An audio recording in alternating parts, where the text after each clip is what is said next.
Hello, children. Hope you are fine. Going well with your studies. Today we will be looking at another poem, Television, by Roald Dahl. Roald Dahl is a British novelist, short story writer, screenwriter, and a wartime fighter pilot too. Here, in this poem, he has expressed his discontent, his dissatisfaction on the strong addiction of the children with television. So the content is quite relevant to today's time. The poet is visionary enough to make this poem quite relevant to modern time. Of course, today TV is replaced by iPads, tablets, mobiles, but the strong attachment of the children with these entertaining technical devices has many more harmful effects on them.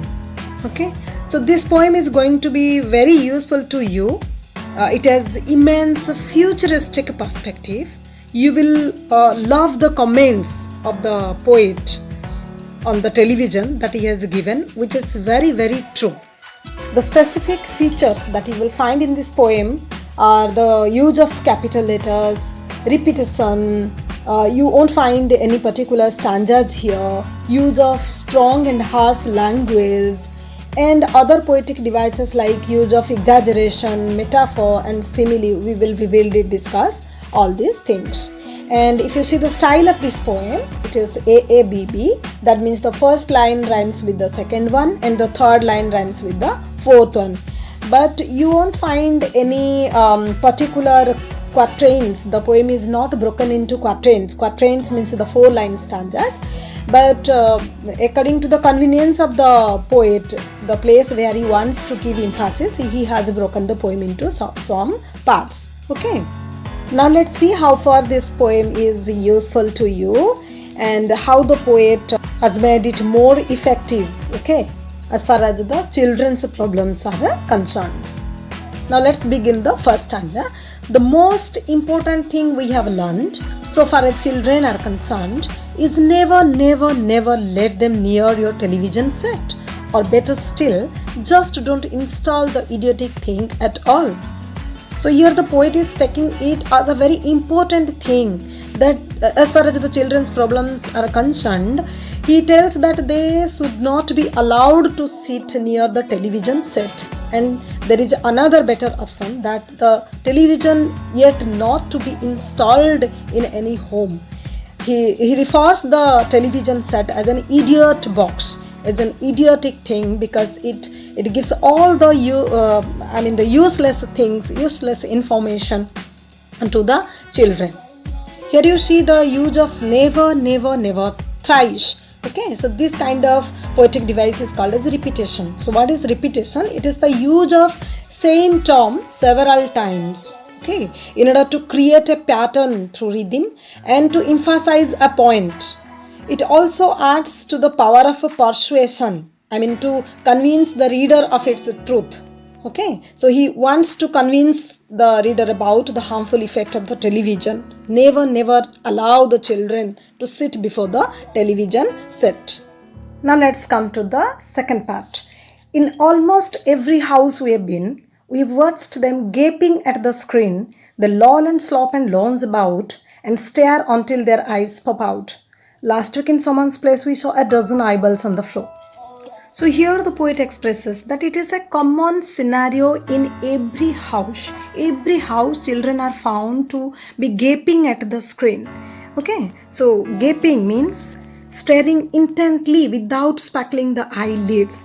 And the loll, slop and lounge, these are all synonymical words. Like loll means to sit or lie or stand in a lazy, relaxed way. Slop means also to sit in an untidy and disorganized manner. Okay, lounge means also to lie, sit in a lazy way. So these are all the spending time lazily. Okay, being glued to something unnecessary to them. Okay, and as if they are staring in such a way that their eyes are popping out. So popping out means pop out means to leave one's current location for a brief time. So as if the eyes have come out of their own place. So the eyes are now a part of the face. They are, to show that the poet has written, last week in someone's place we saw a dozen eyeballs on the floor. A dozen eyeballs means 6 children's eyeballs. Okay, so this is the use of exaggeration. Okay, exaggeration is not meant to be taken literally. Literally you will not find eyes are scattered on the floor, but it is used to evoke strong feelings, to create strong impressions. Okay, so for a serious effect, or for an ironic effect or comic effect, actually exaggeration or hyperbole is used. So here also you find the beautiful use of exaggeration, that a dozen eyeballs on the floor. Okay, so they stare and stare until their eyes pop out, until their eyes come out of their own places. Okay, now let's move to the next stanza. They sit and stare and sit until they are hypnotized by it, until they are absolutely drunk with all that shocking, ghastly junk. So here the use of sit and stare and sit, okay, in order to give emphasis on the idle sitting, okay, of the children. So how long they sit until they are hypnotized. Okay, hypnotize means to capture the whole attention of someone. So their whole attention is captured by the television. So they are charmed. Okay, they are glued to the television, and as if they are drunk, until they are absolutely drunk. Okay, they absolutely they are filled with those, they are immersed in that scenery on the TV screen. Okay, and all that shocking, and he expresses that these are all shocking, ghastly junk. Okay, ghastly means rubbish, and junk means all the useless and discarded things. Okay, so the children here are absolutely drunk with the TV screen, and they fill their mind with all ghastly, unnecessary junk things. Okay, now let's move to the next part. Oh yes, we know it keeps them still.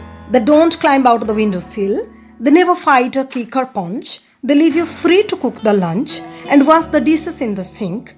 But did you ever stop to think, to wonder just exactly what this does to your beloved tot? Now here, in this part, the poet comes to the parent side. Now he has something to tell to the parents, that yes, he obeys, that the TV acts as a babysitter.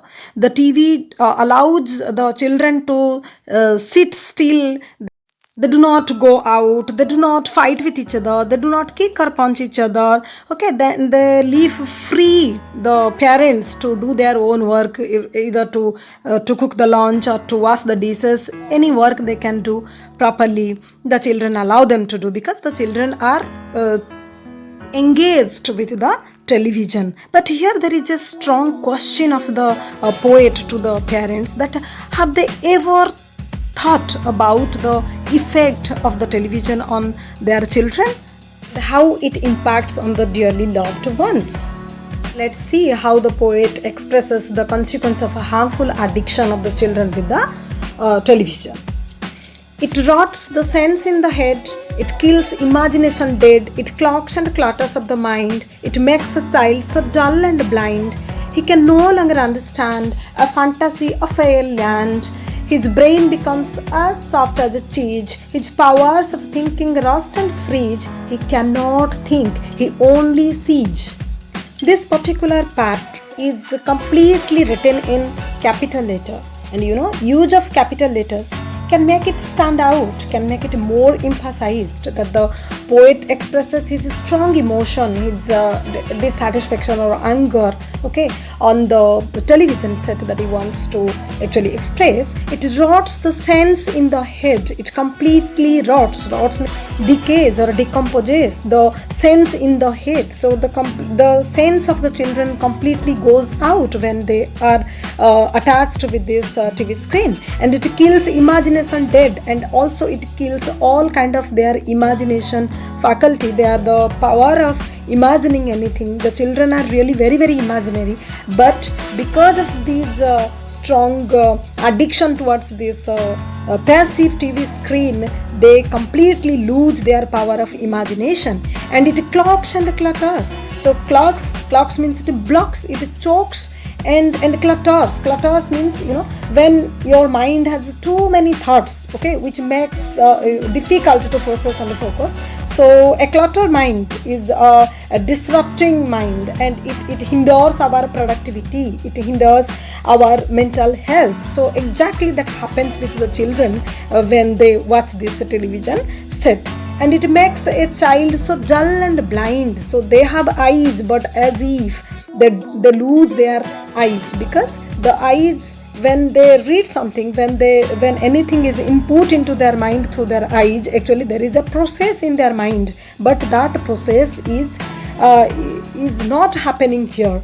Okay, so the child becomes so dull, and he no longer understands, he is never able to understand what a fantasy, a fairyland. So he doesn't understand the genuine things that their minds could have processed. Okay, so they are hardly able to imagine many impossible and improbable things. Okay, so they just become passive learners, passive listeners. So their brain becomes as soft as a cheese. So the brains are also of no use, are no more matured.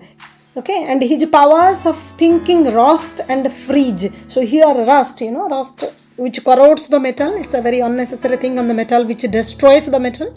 Okay, so likewise their minds are also rusted and freezed and squeezed. These are also not able to function anymore. So what ultimately happens, he cannot think, he loses his thinking process, his thinking ability. He only sees, he becomes only a passive receiver of things. Now here you see the poetic devices like it makes a child dull and blind. So blind is here a metaphor, and another is thinking rust and freeze. These are also the metaphorical uses. And brain as soft as a cheese, this is a simile. Okay, so in this way you saw how the poet has tried his best using different poetic devices and use of a harsh language in order to prove his point. So thank you so much. Happy learning.